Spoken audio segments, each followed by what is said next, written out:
The Chaunce Hayden Show is sponsored by Hover.com. Domain names made simple. Go to gfq.hover.com and get 10% off your entire purchase.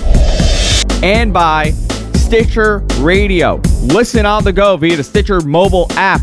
For more information, go to stitcher.com/GFQ. Location provided by Sapphire New York. Visit them at nysapphire.com. You're listening to the Chaunce Hayden Show, broadcasting live from the Sapphire Gentlemen's Club in New York City, the world's greatest gentlemen's club, from the VIP Boomer and Carton Room, from the biggest radio station in New York, the biggest radio show on WFAN, Boomer and Carton. This is their room. We broadcast live from it. Thank you for promoting another radio I don't show. know why I think, well, it's not competing against you. It's a multi-million-dollar CBS network. If you feel you're at war with them, then we'll go to war with them, but I don't think we're at war with them. This is a very special show tonight. One, because nobody's here. And two, because, well, nobody's here. We're doing a show tonight that is supposed to be the most jam-packed, busiest show we've done so far. Tonight we have Mickey Rivers on the show. Andrew, do you know who Mickey Rivers is? Yes, baseball player. Do you know anything about baseball? Yes. What do you know about baseball? I know a lot about baseball. So you know, I do. You know about Mickey Rivers? Yes. You're not going to say anything dumb to get him pissed off or insulting? No. He's a legitimate superstar baseball player. Yes, I know. I mean, he's like a real baseball player. famous. He was portrayed in the movie The Bronx is Burning on ESPN, a documentary about the New York Yankees in 1977. Yes, and the Yankees caught on fire, right? That was it. It was called Bronx is Burning. They set each other on fire. You can't talk during this interview. I have to beg you not to say anything during this interview. It will be humiliating. It'll be embarrassing if you say anything. You can't. You don't know anything about baseball. Do you think it would be bad? You're Armenian. You know soccer. You know about kicking ball. No, I'm a Mets fan. So actually, I know nothing about baseball. You don't? No. So this is what I'm going to ask from you. When Mickey Rivers comes in, okay, do not comment on anything. Don't add anything to the interview. Nothing at all. You want me to say nothing? Nothing. Anything you say is going to be humiliating. You don't even know the name of the documentary that he did. The Ghosts of Brooklyn. Bronx is Burning is the name of the documentary. Okay. So Mickey Rivers, let me just give you a rundown so we all know who we're talking about. He played for 15 years in the major leagues. He's known for playing 3 years with the Yankees. He was in the World Series twice. He's the fastest player ever to play for the Yankees. He batted .295. Do you know what that means, Andrew? .295. That's like one of the hardest things to do. He was almost a 300 hitter in the major leagues, 5 points away. That's astronomical. That's huge. Those are Hall of Fame numbers. Yeah. You know what I'm saying? He was traded for Bobby Bonds. No, he was traded away for Bobby Bonds. No, he was traded for Bobby Bonds. Yes. Bobby Bonds played for the Yankees, and the Yankees traded Bobby Bonds for Mickey Rivers. How long did he play with them? 3 years. It was 3. Okay. But the craziest 3 years, the years during the Billy Martin years, the craziest, wackiest years of them all. Thurman Munson, Reggie Jackson, Catfish Hunter. I mean, can you imagine Ron Guidry. Do you know who these people are? I mean, can you imagine playing for them? Do you know what Catfish Hunter is? Yes. You don't know who Catfish. What did he look like? What did his face look like? A catfish. You don't know you don't even know what Catfish Hunter is. Is he alive or dead? Dead. You know that. Yes. Yeah, he is dead actually. So, but this guy is gonna have so many stories. Do you know he was listed as the 59th greatest outfielder in Major League Baseball history? 59th. It's pretty cool. Right? That might even be him. Come in. This is here. Our guest is here. They're here. You want to go to a little break? All right, let's do this. Let's take a quick break. We'll come back and we'll talk to Mickey Rivers right after this. We're back. You're watching the Chaunce Hayden Show, broadcasting live from the Sapphire Gentlemen's Club in New York City, the world's greatest gentlemen's club, from the Boomer and Carton VIP suite. We're here waiting for Mickey Rivers, but while we wait for Mickey Rivers to come on, we have a guy who actually makes me very nervous. because people that are very hyper, I get very nervous around. And there's nobody more hyper than Ken Thimmel, who is probably the leading expert in sports memorabilia in the country, I would say. Absolutely. One of the top guys, like the top guy. If I wasn't, I'd tell you I was anyway. I'm not a shy person. I never met anyone like Ken Thimmel. You're one of those guys that's so over the top and high energy that when I'm around you, I feel like I'm having a heart attack. Like I get chest pains. You give me chest pains, and I don't even know why.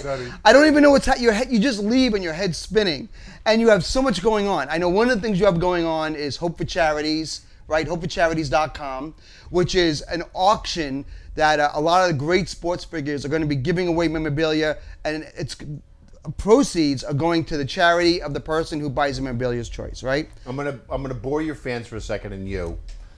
It's real simple for me. My father drove a truck for a living. Hated it with a passion. He was a recon Marine, and he used to up and down. We all had to eat dinner as a family growing up. 3 nights out of the week, we weren't even allowed to talk at the dinner table because he was so angry and so nasty because of work.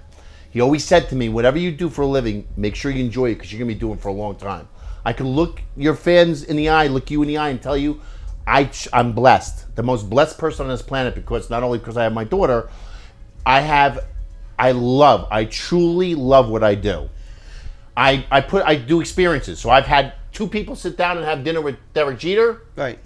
I did A-Rod's first appearance as a Yankee.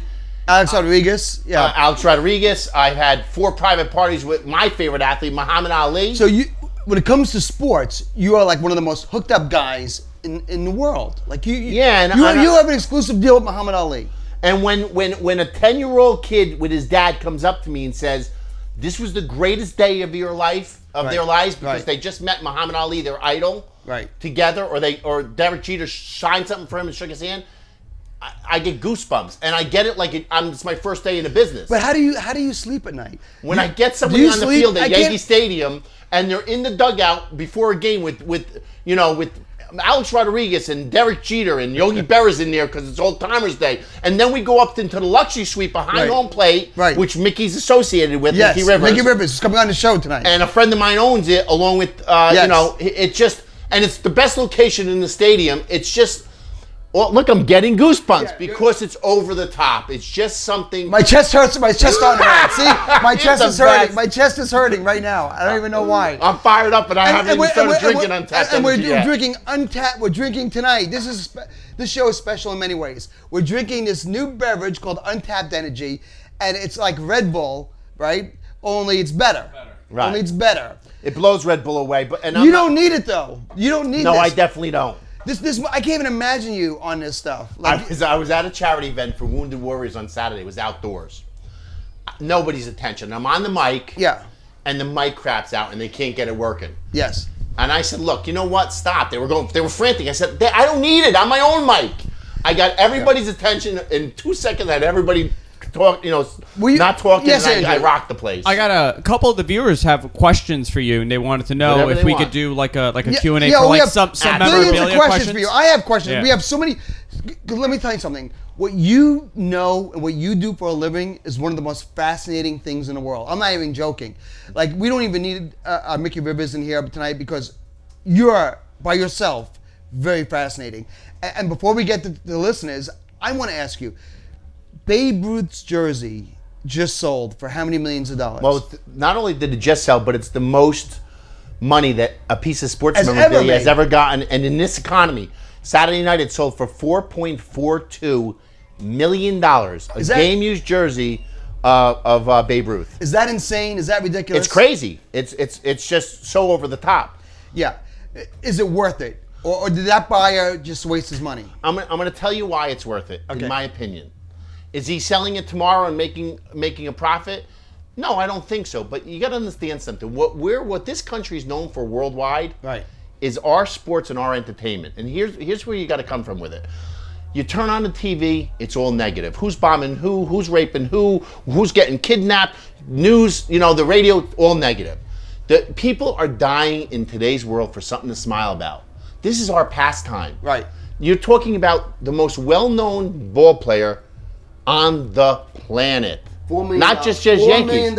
And there's only one jersey out there, and somebody owns it. Are we sure it's his jersey? It's 100%. It's got all the provenance. Wasn't there questions about the fiber? People was in some controversy that they could analyze. It's his jersey, and I'm going to tell you a funny story you'll like. I'm friends with David Wells. This is a guy that used to pitch for the Yankees. Right. Pitched a perfect game in 1998, and he had bought. He's a big memorabilia collector. Okay, a game-used Babe Ruth hat.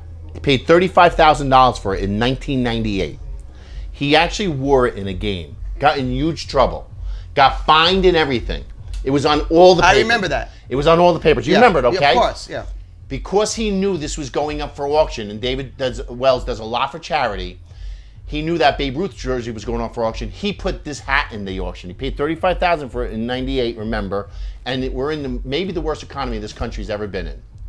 It sold for $530-something thousand on Saturday night. That's amazing. Sports memorabilia. Do you know when I was a kid, I had a Mickey Mantle card from the '60s that I put on my bicycle spoke to make noise when I rode my bicycle, so it would make that clicking sound. Sure. Do you know I probably and tell me if it's true. I had Willie Mays. I had Mickey Mantle. I mean everyone you can imagine. I hope you enjoyed the noise because you gave away tens of thousands of dollars. If I would have took that card and put it in a safe deposit box, yes. I'd be a wealthy man. And you don't know how many stories I hear. And there was a movie after, and I forget the name of it, but I know people that say their grandkids actually played with one of their Ruth balls, actually had catches with it. You know what I did? Because people don't know. You know what I did? People don't know. I had the '69. I had a baseball signed by the '69 World Series Mets. Right, signed. The whole team passed it around the dugout. I had the ball. Right. Every player. Me and my brother. It was a damp, rainy day. We didn't have a baseball to throw around on the street. I took my baseball signed by the entire '69 Mets, and we threw grounders on the street to each other to pick up ground balls. Is there any value to any kind of cards now, like these baseball cards, yes, basketball? There is. I mean, is there? Now I'm going to tell you because I have like 4 Michael Jordan rookie cards sitting in my house. I'm going to tell you that the industry overall, like many industries, is at in some cases an all-time low because of this economy. And there's some people that are looking to just pay the bills. Well, they're certainly not spending money on a Babe Ruth, card or a Mickey Mantle this or a Derek Jeter that. It only takes one, though. Right. However, the flip side of it, and why this jersey sold for 4.4-something million, is because, think about it, every man, woman, and child in this country, even if it was for a fleeting moment, wanted to be a professional athlete. I'm not even a big baseball fan. When I was a kid, I wanted to be Rusty Staub. So Babe Ruth's jersey is like the holy grail. He's it. He's the most sought after signature. Now the jersey wasn't signed, but Babe Ruth is the single most sought after signature in all of sports. Would that have made it worth more? Some people say some people agree and some people disagree. Right, with they that say you don't want to sign on game used equipment. Right. Overall, a Babe Ruth signed ball compared to a game used ball not signed, the Babe Ruth signed one's worth way more. I have a ball signed by Andy Pettitte. Is that worth anything? Yeah, of course. Andy Pettitte's a big Yankee. What name. is He's my a legend. ball, what is my Andy Pettitte ball worth? Andy Pettitte ball, winging it right now in the sense of, in the ballpark, is probably worth about $300. You're kidding? No. I paid $50 for it. Yeah. Well, Andy Pettitte's a big name. He's back with the Yankees, so he's in the public eye again. Really? And to get back to your question on the cards, there's some cards out there that are setting records right now. It just depends on, just like anything else in real estate, what do they say? The 3 things in real estate. What is it? Location. In cards, okay, it's quality. The best quality stands the test of time. Didn't they have that one card and people always want the best. What's that number 1 card everybody wants? Hannes Wagner. Didn't they have that woman in Ohio? So for well over that woman in Ohio million. Swore she had it, but they're still debating whether or not it's what card is this? What card is this? It's a Hannes Wagner card. Hannes Wagner card. It's the most valuable card in the world. And this woman in Ohio, right, said she had it. 60 Minutes did a whole piece on it. And they can't really tell for sure. It's 50-50 whether or not it's real or not. Well, years ago, I'm going to go back 15 years. The biggest issue in the memorabilia business was forgeries. They said that the FBI did a big 60-minute thing that 2020, that over 70% of all sports memorabilia was fake. Well, there was a whole thing with Mantle that a lot of his my company did his last signing ever. Okay. Mantle. Because I think like other people were signing for him towards the end, in the clubhouse, right? Kids and all that. However, in the last 10 years, third-party authentication services come on board that like there's people out there would trust the authentication service more than the individual. They're that well, it's still a science. It's still not a science. But these people have so much technology. Can you tell a second? Can you look at something and tell? Some of them, when I've done 50 signings with Muhammad Ali, I know his signature. But I'm not an authenticator. I can't look at a guy that I've always seen 10 signatures and then say this one's real, that one's not. That's not what I do. What's the most valuable thing you own? Well, I just sold a signed Babe Ruth bat, not game used, signed just a few months ago for over $100,000. That's amazing to me. Yeah, well, again, you got to realize something. People love this stuff. When I bought a TV years ago, it was a 70-inch, and I'm aging myself right now. 2 years later, I paid $7,700 for it, but I was the only guy with an 80-inch TV out there. Now 2 years later, that same TV sold for $2,000. Right. People want to they want to tell their buddies, I got the only game-used Babe Ruth bat there is, or the only Derek Jeter. I got a ball from his 3,000th game. It ruins sports, though. Didn't it ruin sports? Because players today are so jaded. Because anytime a kid wants something signed, we look at them now like it's a business deal. Yeah, but getting something signed now is no longer. Chaunce, you got to understand something. There are those, just like in any other business, there are those people out there, those athletes, that bring a bad name to it. But I'm going to tell you something. Like Derek Jeter, who I've been with a lot of times, had dinner with him, been at a nightclub with him, and all that. This guy always makes little kids feel special. He truly has it in his heart to do stuff for charity. He is such a good influence, not only for the sport of baseball, right? But people want, he's someone that you really look up to and admire. And most people in this industry are very generous with their time and efforts, and they do stuff for charity. Most of them. It's unfortunately, because this country stresses negativeness and negative things, that the few bad apples spoil it for everybody. You know what I mean? Yeah. Well, Mickey Mantle even got bad. I mean, he was a bastard at the end. Like people, it seems like, especially the retired players, where that's their living is signing things. They know that their income is based on their signature, and they become bastards. Joe DiMaggio is one of the biggest names in the world, and I was part of his last signing ever. And between me and one other company, we paid him. This was in 1999. We paid him $362,000. He never made that playing baseball. Just signing. You also have to remember, Chaunce, the more they sign, the less valuable the signature is. So you have to get the most bang for their buck when they do the signing. It's amazing how it's changed. As a kid growing up in the 60s, where Definitely there was no such thing as memorabilia. I mean, it didn't have any value. It really didn't then. In the 60s, growing up in the 60s, you told me you were 35. Did I tell you I was 35? Because usually I say I'm 25. Why did I go so old? No, it's, growing up in the 60s, God, the things I had, the things I owned. I mean, you can't even imagine the dolls, baseball dolls, lockers that you got from Topps. They used to sell baseball lockers that you put your cards in. Right. All those things today, if it was wrapped up in a box, would be worth a fortune. And it's just, I could tell you're a collector. Like you were getting I had it all because I had it all. Yeah. Well, I feel like I had $1 million and I threw it away. It's hard to live with. I've been doing this for a lot of years, and here's why I have so much joy out of it. I'll give you an example. I have a client of mine that I've been doing business with for 20 years. He's a crazy Knicks fan. I gathered the '69 Knicks for a reunion. They're the first championship ever as the Knicks. Bradley was there, Earl DePearl, Clyde Frazier. I mean, it was just Dave DeBusschere before he passed. Long story short, he brought his son. And his son was talking about the new guys, and then he kept on saying, well, this guy was that guy back then, and all that. He says his son now comes home from college for Thanksgiving or whatever. That's the first thing they talk about, because it's something they shared as a family. Right. They got to meet the guys, take pictures. They'll be talking about that for generations. It never goes away. I had a hockey stick signed by the New York Rangers in the early 70s. I played hockey with it and broke it in half.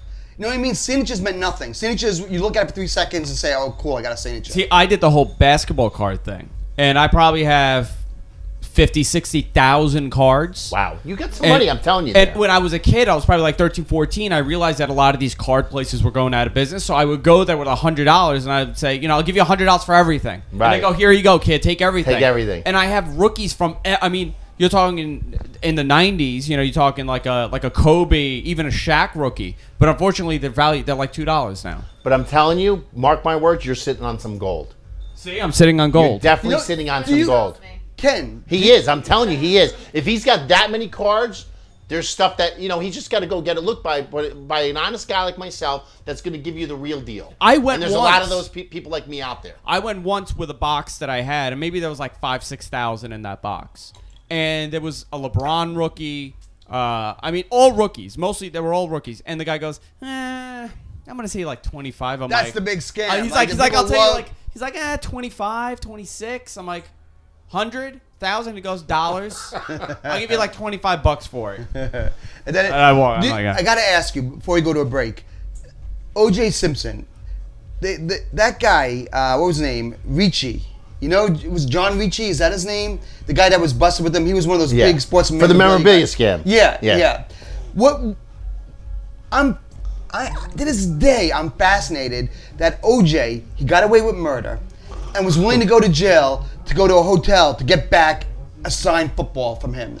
I mean, that gives you an idea of what this stuff is worth. That O.J. Simpson was willing to go to jail and break out guns to get his stuff back. Because this is their prized possessions. You got to realize something. Hey, Lawrence Taylor's Super Bowl ring just went up for auction and sold for $200,000. There you go. It right? just went up for auction. Now think about this. There's only one. Well, there's two because he won 2 Super Bowls. But this guy changed the game. Right. This guy's the greatest defensive player to ever step on the field, and it's his actual ring. Now he doesn't own it. Is that why you guys get such a bad rap? I mean, isn't there an underlining negative feeling towards sports memorabilia dealers? Right? Some people do. You talk to Mike Francesa. Yeah, he doesn't like it. But I'm in a different part of the business. I'm in the experience. Right. You could go watch a Yankee game. I don't care if you're sitting in the bleachers. You're getting a great experience. Okay. You walk in the Yankee Stadium with your son or daughter for the first time ever. You're like this. This is the most well-known stadium on the planet. But I take it to a different level. Okay. You're coming into a luxury suite. Okay. The best view in the stadium. It's all you can eat, all you can drink. He's been saying this to me now for 2 years. Indoor, outdoor. I have yet to see this. It's this TVs. Box. It's a private bartender, private bathroom. Yeah. Then I have a former athlete coming in to sign autographs and talk baseball. These kids, like, if a guy like Jimmy Leyritz, who's a personal friend of mine, comes in, he's wearing his 96 ring, he's putting it on the kid's finger. How many kids can say they met a former Yankee that played with Derek Jeter, and he was wearing the same ring, taking pictures that Derek Jeter has, an actual player's ring? They never forget this stuff, and that's the beauty of this sport. Even though there's some negative, just like in any business, right. The beauty is that this is a positive thing that these kids can then look and say, you know what? Here's our role models. This is what we're known around the world for our sports. Right. And that's why the cream of the cream will always go up in value. And I'm not pitching something as an investment. I'm just saying when you stick with the best of the best of the best, like location, you never go wrong. Is that why the players like guys like you? The players cling to guys like you because they know that you are like almost like a stockbroker to them. You're going to make money off their name. You're going to make them money off their name. Plus I also never, they'll look, most 99% of the athletes will never let a kid down. So I do a signing with an athlete and say he's going to be in and out in 1 hour, and they get paid a certain amount for that hour, and they have certain duties within an hour. Well, there'll be an unscrupulous person out there that I'll have him there for 2 hours. He's not going to just walk out and leave, but he leaves with a bad taste in his mouth because he had to be somewhere else and now he's late, whatever it might be. Right. If I tell him it's 1 hour, it's 59 minutes on the nose.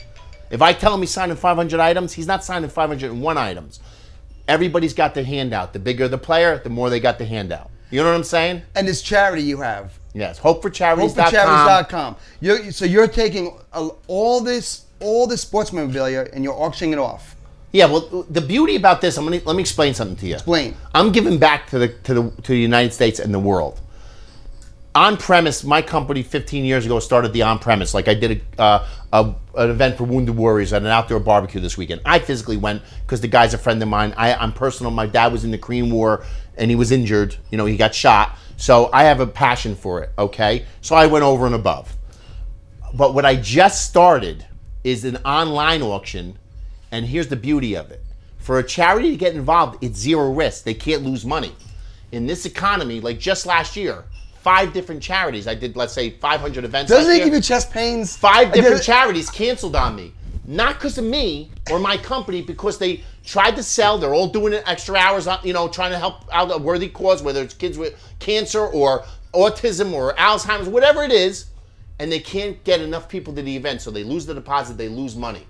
For me, they just make a portion of everything that sells. There's no risk, zero risk. They just have to be a legitimate charity and have a serious, you know, commitment to helping raise money for that, which there's a lot of great charities out there. That's the beauty. Ken is such a great salesman. And the David Cohen Foundation is involved in the inaugural I know. Wait, you're so good. I want to show people how good of a salesman you are. So here's this drink. It's called Untapped Energy. This is amazing. The best one I ever. It really is the best one I ever. Sell me that drink. Like it made me want to drink it. Listen to me. See, that's the beauty. When you're dealing, he thinks I'm a great salesman. I'm not. When you're dealing with the best, it comes easy. It comes easy. When I'm sitting there and I can offer a charity a way to make money. Well, you know what the company goal is? We have one goal: to raise the most money possible for the charity. There's no risk. All they got to do is get the word out. The items are at way below retail, so an actual collector can walk away with a great value. Like I have an Alex Rodriguez jersey on this current auction, which ends next Wednesday. Yes. What is that worth? $1,100. There's a competing company out there that sells it for $1,100. It's an authentic jersey, the same type of one he wears on the field. But he hasn't worn it. It's not no. Oh, that would be worth tens of thousands. But it's signed by him. Yes. I watched him sign it. I did his first appearance as a Yankee, his first signing ever as a Yankee. I did all his 500 home run stuff.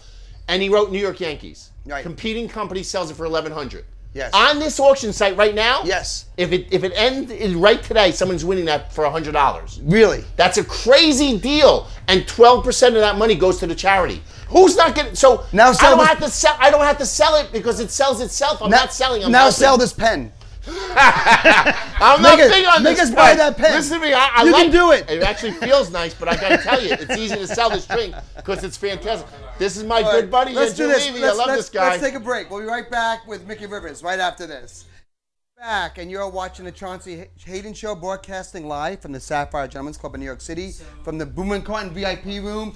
We're on the air, so I'm sorry, everybody, but this is the interview with Mickey Rivers, former New York Yankee, baseball legend, Mick the Quick.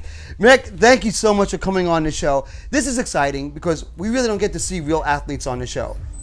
You're the real deal. Like this is big for us to have a legend in the studio.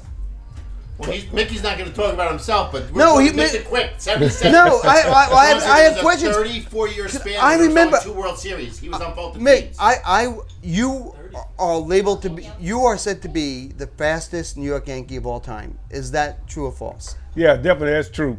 So, you know, I still like we say, we go out to the stadium, we still work with the guys, and out with the speed, and you know, throw them some little soft toss. They help sometimes the guys out there. I see. I'm at an age where I watched you play. Okay, I watched the '77 World Series. All right, I watched it.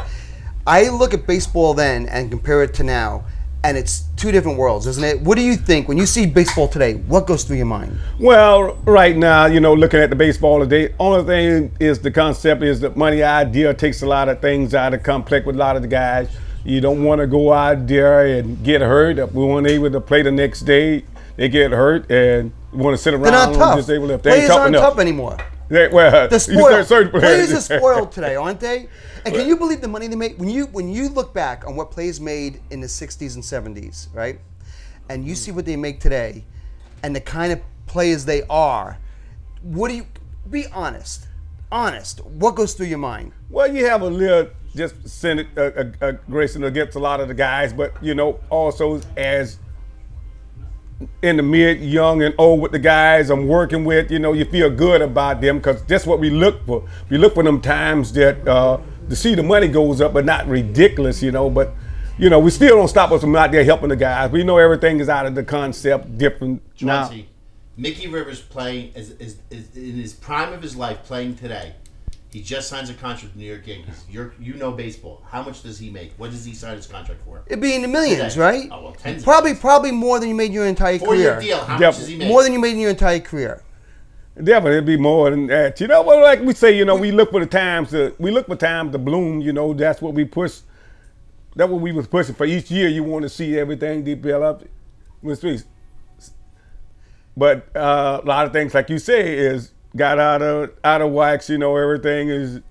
You got a player that wouldn't hold your job, but you know he's out there playing, and he couldn't do what you could do at the time. There was a time when players had to get construction jobs in the winter. Correct. They actually had to work as construction, sell cars in the winter, right? Definitely, you had to have 2 or 3 jobs. Yeah, to survive. To survive, 2 or 3 jobs.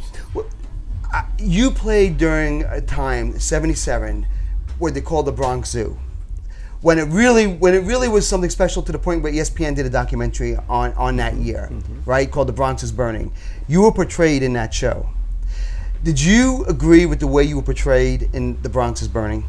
No, I definitely didn't agree. You know, I could have put a little bit more added differences in both sides. You know, they put it their way.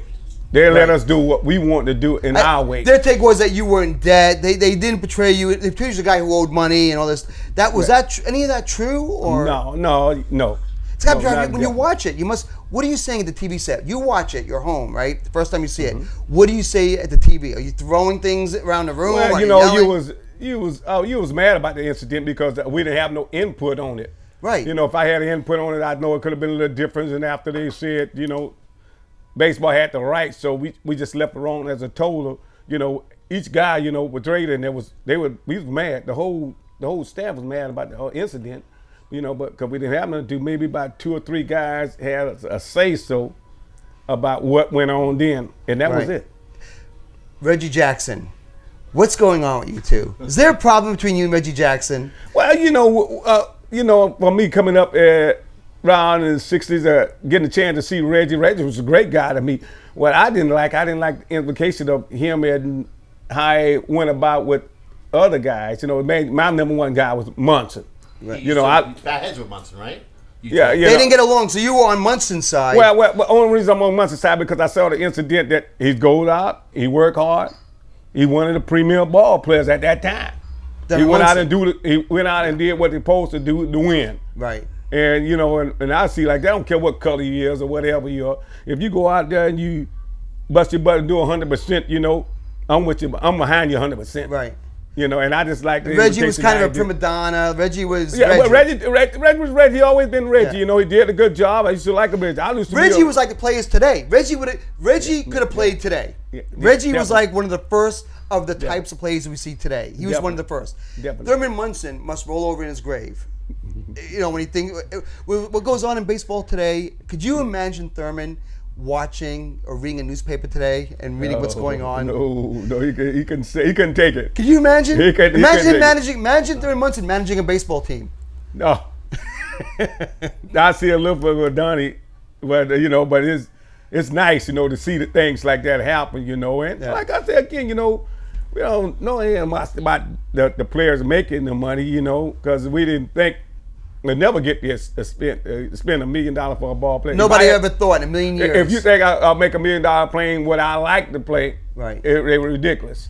How did you feel when George Steinbrenner died? What went through your mind? Yeah, well, you know, a lot of the good things left. You know, so you know you feel like you were part of the family. I'm part of the family. We part of the baseball family. We part of what you call the Yankees. We part of the baseball family. He was part of bringing that to us, making us be up there. We want to look important, so he made you feel important, made you important, to do things important. You know, we did things. Did he ever yell at you though? Did George ever say anything to you? Did he ever pull you aside and say, "Mickey, come on"? Oh, definitely. I'm gonna have to kick you in the ass if you don't start. Definitely. Yeah, plenty of time. But he know that I had Billy Martin behind me, and that was one of the guys that he was crazy. Billy Martin was crazy. I don't care what you say, but he was the best. What made him so good? Why was he the best? Because he knows how to motivate a player. Any kind of player. He knows how to motivate a player and get the best out of the players. But players today would not play for Billy Martin, right? Well, you got prima donnas. Yeah, they would never be able. Billy Martin would not have any control. You got a couple of guys like that, you know, in that stats.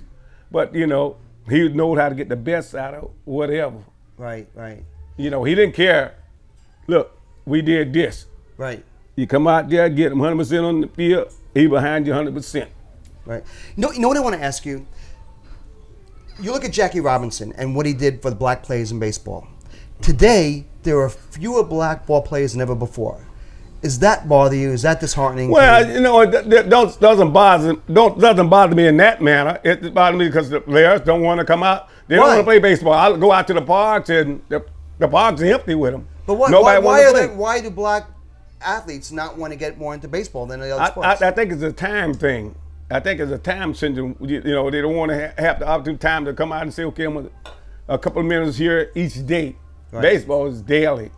You know, you could break down a couple of sports and play by a week, but baseball is a daily thing. But you got to put time in, and plus you got to keep your head in the books all the time. You know, because a lot of plays goes on. You got to know, have some kind of idea what to do about things. But see, baseball to me, if I was a great athlete, that would be my pick. Because of all the sports, you last the longest, right? You can have the longest career, you make great money, and you're in a park. Every day you go to the park. You're not getting, no one's hurting you. You're not getting banged up. You're not getting concussions. You're going to a park and you're catching a ball. Why wouldn't you not pick that sport? Well, it's America's pastime, right? And especially America's pastime, especially life spending. You know, you could go out there, you could play 5 years, and 5 years in football, you could. If you're lucky, you're trying to get on the crutch. Yeah, the average football player's career is less than 4 years. Yeah, about five. I'd say about 5. You know, you playing 5 or better years in any kind of sports, you're doing great. Hey, Chauncey, think of this. I'm sorry. Go ahead. 1 second. TVs, when we didn't have these big, when we were younger, we didn't have these big 70-inch TVs. They're watching TV on this. I know. So here you got one of the black and players in the world on black and white TV. Right. He's about this big. Right. Okay, and when I was telling you about how great it is, now America's pastime, 34 years, only 2 world championships, back to back, 77, 78. So these guys stand out. So now all of a sudden you're at Yankee Stadium. Your whole life, you live for those 2 teams. You've seen them in black and white this big. Right. And you're in a luxury suite at Yankee Stadium. Right. And who walks in?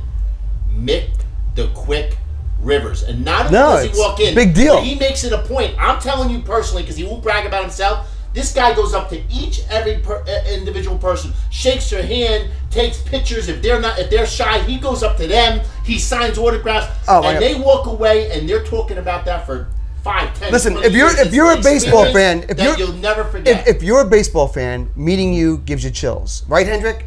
You get chills. I remember. I want to tell you something. I grew up in New York City. The first time my dad took me to Yankee Stadium, I had to be, I guess, in 3rd grade. Mickey Mantle was on first base, playing first. I walked, for the first time in my life, I walked down that tunnel, and it was a night game, and I saw the green. You never forget that moment. Right. And I looked at that number 7 on the back of this guy's jersey. It was like God. To me, it was like I was looking at God. That's how you feel when you meet guys like you. And everybody has a favorite player. And a lot of people I've asked over the years, he's their favorite player. You know what it is? The odds of being a baseball star. What are the odds? Come on, we all played Little League, right? I played Little League, and you dream. Put that uniform on in Little League, and you're in the mirror. Good enough for the big leagues. I can't believe I didn't make it. Well, I think that the whole key thing is I should have been. I think the desire, if you want to continue, you continue because you can make the minor leagues, but you got to keep working. See what they get. They get to one spot, and then you say, well, man, too much time. So the time wanted to kill you. It's not because you are able to play, because you got a lot of great players not playing. Well, I went not only to school or played with, couldn't make the major league because they didn't want the time. It was a time situation. How many players we never saw that were great, that would have been great, that never even made it, right? What do you think of the new Yankee Stadium? I don't like it. I don't like it. Well, I'm in the same boat with you. I don't like it. Well, not only trying to say it that way, but I'm like, well, we know it's part of history, but I'm okay with it. But I'm not a new thing. I'm not a new person. Mickey. When I went to the new Yankee Stadium, I agree with you 100%. I thought the game was like the 4th thing going on. There was restaurants, too much sushi. Stuff, too much, you serve sushi in a Yankee Stadium. It's not Yankee Stadium. Too much to take you away from hot dog and beer. Hot dogs and beer, right? Correct. Hot dogs. I don't care. I'm not ashamed of it. Yankee Stadium. You ever go to Camden Yards in Baltimore? That's a stadium. Like I like that stadium. I don't. The new Yankee Stadium, I think, is awful. I do. It's too commercial. Well, I want you to go to the luxury suite, hang out with Mickey for a night, and then say that. And then I dare you to say that in the air again. I can't be bought. You remember Jim Mountain, Ball 4? Remember he wrote the book Ball 4? And that like blew the doors off of baseball. Like no one ever said anything negative about what players did behind the scenes until Jim Mountain wrote Ball 4. Then Jose, and he got banished. Like right, nobody would Nobody would talk to Jim Bowden after that. Uh-huh. Jose Canseco came out with a steroid book. How did you feel as a baseball player? What's your thoughts on Jose Canseco coming out with a book? And now it turns out we all I got you. we all killed him, but now it's all true. Now it comes out it's all true. Well, the key thing, about me down in Florida with these guys and every day with seeing what's going on and things going on, you just see and go and work. And now, I like him. I like his brother, Ozzy, because I played a lot of ball against them and with them and with the organization, did a lot of work in between with all them. And when all this started breaking out, some ideas, half of it was true anyway, what he said. He just said it at the wrong time, that everybody said, oh, you putting everybody in danger. Put everybody but in he wasn't lying. Everybody said he's lying. And plus, he was telling the truth about the whole deal. Yeah. What they didn't understand. See, we saw it, we know it, but we wouldn't accept that. See, I think players should be able to tell the truth about. I think players should be able. If you don't, I don't think it should be something. I don't think it's something you should be ashamed of. I think if it makes you play better, you should be able to do steroids. Right. I don't know why it's illegal. Well, I'll put it this way, we had. I know a lot of the players put it this way. If we had the opportunity to know what's going on and do all this at that time, a lot of players would have been did it. I mean, it was there.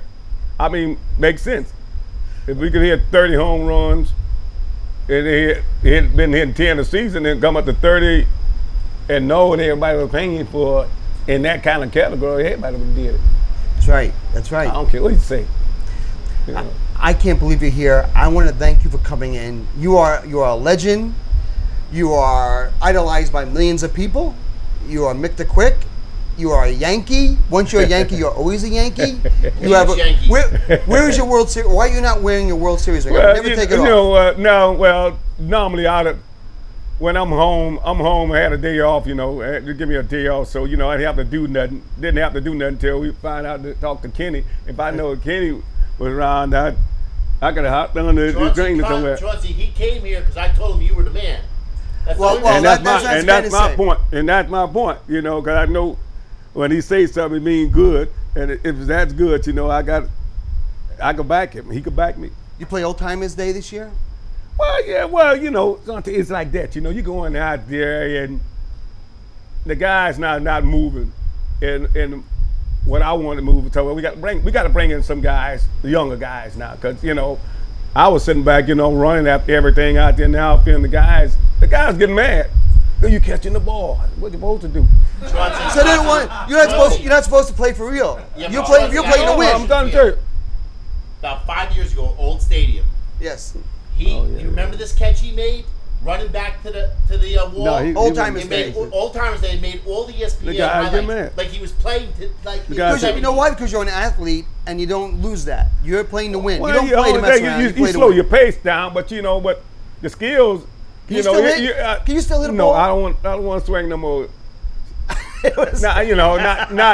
Not for real, but when I'm working with some of the guys, softball. If you played softball in my town softball league, would you be the best player in the league? Like right off the bat, would you like? I wouldn't try to be the best no more. I would try to be the best no more. I would want to be compete because it's hard to play softball. You think it's not easy? Like I played softball all my life. You do? Isn't it? And isn't I it still bad play it. when you still play softball? Yeah, well, I when go you're around used to a 95-mile hardball, how do you hit a high arc softball? How do you wait on it?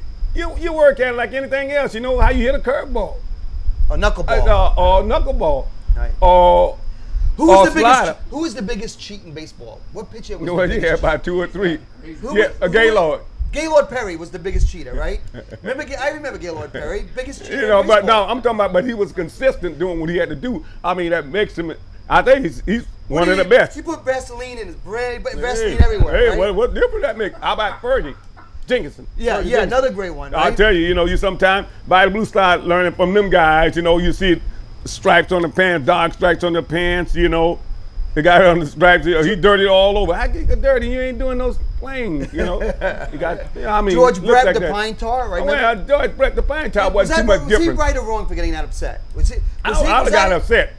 Did he deserve to have that home Well, he's a run? great hitter anyway. He was, to me, he was a great hitter. Here's my last question. Did George Brett deserve to have that home run taken away No. with the pine tar? Not for me.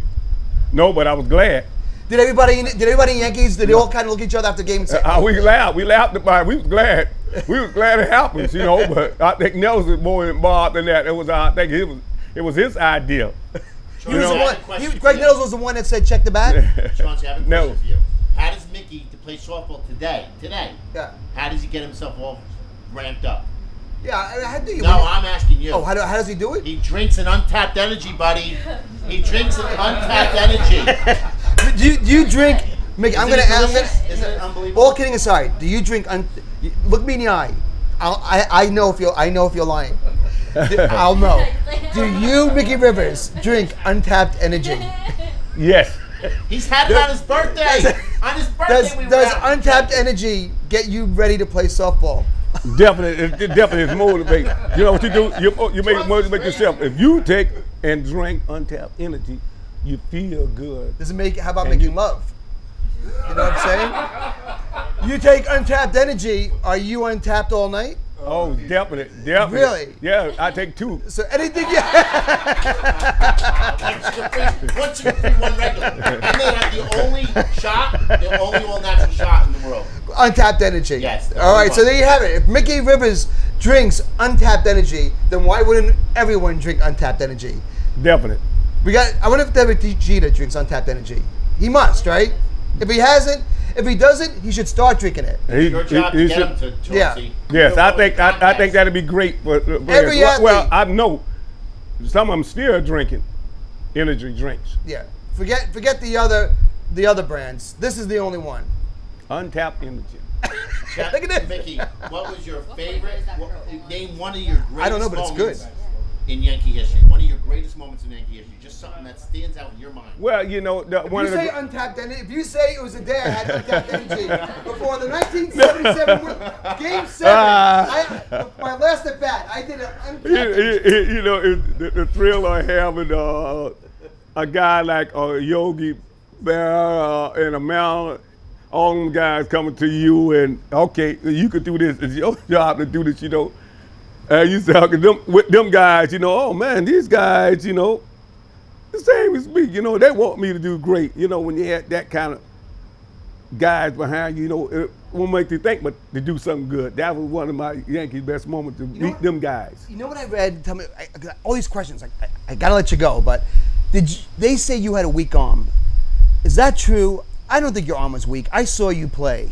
Why would they say such a lie about the great Mickey Rivers? They say that because you didn't have no guy. One the key thing may say that, but no guys run on me. Guys run on me. Right. I was successful by throwing them out. We won a couple of games, especially World Series game. The guys said the same thing, and I was successful by doing a lot of good things. So they don't know what they're talking about. The critics. No, because the key thing is. If I get the ball back into the infield and let them do their job, get the ball, what I call a cutoff man. You don't want to make the cutoff man look bad. You didn't want to overthrow the cutoff man because he would look bad. Right. And he'd lose his job. Right. Well, you kept the second baseman and shortstop employed. In play. That's right. And that was the key. I have a question you're going to love. Tell me. 2009 World Series Yankees plays in the World Series against the 1977 World Champion Yankees. Who wins the series? Oh, well, that Your kind team of tough. against the most recent 2009 World Series team. The 2009 against your team, who wins? Oh, we'll win Both that. in your prime. We'll win that. I think we'll win down, that. It's not even a contest? Not in contest on that. I maybe 96 might have a little trouble because they had a couple of more home runs. Go on and on. Okay, this is the last question. This is it. Go, shoot. Alex Rodriguez, could he have played for the 77 Yankees? Picture Alex Rodriguez in your dugout, in your clubhouse in 1977 with Reggie Jackson and Billy Martin. Great catfish hunter. I'm used to him anyway from down in Florida, Yeah. working, doing a lot of things with him. But you said Jeter? Not Jeter, Alex Rodriguez. A-Rod. I heard what you said.